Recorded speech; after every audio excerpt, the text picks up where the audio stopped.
Welcome back to KeKe மனம் kitchen. இன்னைக்கு நம்ம பார்க்க போகிறது ஒரு டிஃப்ரெண்ட்டான பீர்க்கங்காய் பஜ்ஜி. அது எப்படி பண்ணலான்னு பார்க்கலாம். ஃபஸ்ட்டு பீர்க்கங்காய் நல்லா வாஷ் பண்ணிவிட்டு நம்ம கட் பண்ணி எடுத்துக்கலாம். இதில் மேலே இருக்கிற தோலை ஃபுல்லாக நம்ம பீல் பண்ணிக்கலாம். நீங்கள் இதை நீங்கள் ரவுண்ட் ஷேப்லேயும் நீங்கள் கட் பண்ணிக்கலாம், இல்லை ஸ்ட்ரெயிட்டாக நீட்டாக வாக்கிலையும் நீங்கள் கட் பண்ணி பஜ்ஜி போடலாம். உங்களுக்கு எந்த ஷேப்பில் குழந்தைங்களுக்கு பிடிக்கும்னு நினைக்கிறீங்களோ நீங்கள் அந்த ஷேப்பில் கட் பண்ணிக்கலாம். நான் இப்போ இந்த பஜ்ஜிக்கு நான் நீட்ட வாக்கில் கட் பண்ணுறேன்.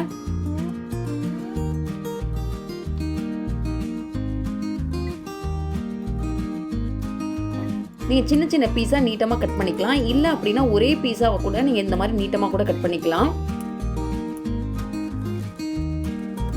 பஜ்ஜி கண்டிப்பாக குழந்தைங்களுக்கு ரொம்ப ரொம்ப பிடிக்கும். அந்த பஜ்ஜி அவ்வளோ சூப்பராக இருக்கும் குழந்தைங்களுக்கு. இப்போ நான் இதுக்கு 1 கப்பு கடலை மாவு, 1/2 கப்பு அரிசி மாவு, 2 டேபிள் ஸ்பூன் அளவுக்கு நான் மிளகாத்தூள் ஆட் பண்ணியிருக்கேன்,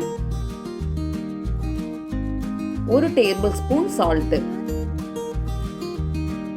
ஒரு அரை சிட்டிகை அந்த அளவுக்கு நான் சோடா ஆட் பண்ணியிருக்கேன், குக்கிங் சோடா. இது எல்லாத்தையும் நம்ம சேர்த்து மிக்ஸ் பண்ணிக்கலாம்.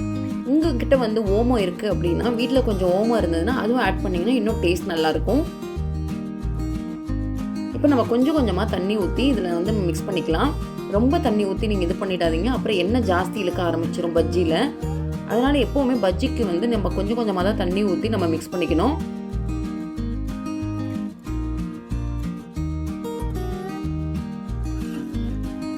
இது நம்ம அரிசி மாவு போட்டுக்கிறதுனால பஜ்ஜி ரொம்ப கிறிஸ்பாகவும் இருக்கும், டேஸ்ட் அவ்வளோ சூப்பராக இருக்கும். இதுக்கு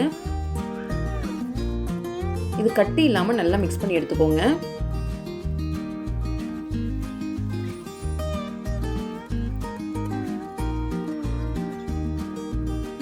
இப்போ பாருங்கள், நல்லா மிக்ஸ் பண்ணியாச்சு. இந்த கன்சிஸ்டன்சி கரெக்டான கன்சிஸ்டன்சி. இப்படி இருந்துச்சு அப்படின்னா கண்டிப்பாக உங்களுக்கு பஜ்ஜியில் எண்ணெய் பிடிக்காது, நல்லா கிறிஸ்பாக வரும்.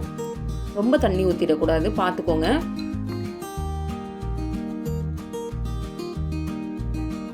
இப்போ நம்ம கட் பண்ணி வச்சிருக்க பீர்க்கங்காய் பீஸை நம்ம இதில் டிப் பண்ண போகிறோம். இப்போ பீஸ் பாருங்கள், நான் இந்த அளவுக்கு போட்டிருக்கேன். நீங்கள் ரவுண்டாகவும் போட்டுக்கலாம், இல்லை நீட்டாக பீஸ் எப்படி வேணாலும் உங்களோட இஷ்டத்துக்கு நீங்கள் பண்ணிக்கலாம்.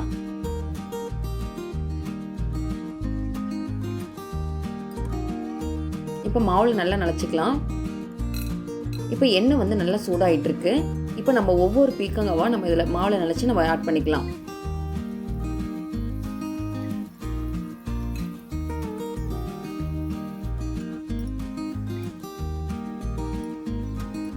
பீர்க்கங்காயில் நல்லா மாவு நல்லா டிப் பண்ணி போடுங்க.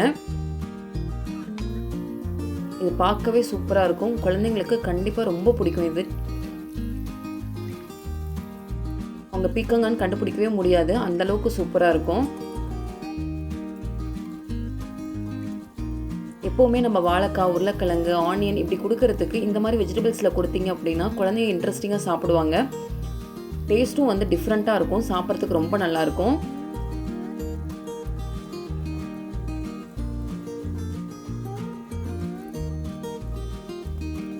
இது பாருங்கள், சுத்தமாகவே எனக்கு எண்ணெய் இழுக்காது. இந்த பஜ்ஜியில் அவ்வளோ கிறிஸ்பாக இருக்கும், சாப்பிடும் போதே உங்களுக்கு அவ்வளோ க்ரன்ச்சியாக இருக்கும்.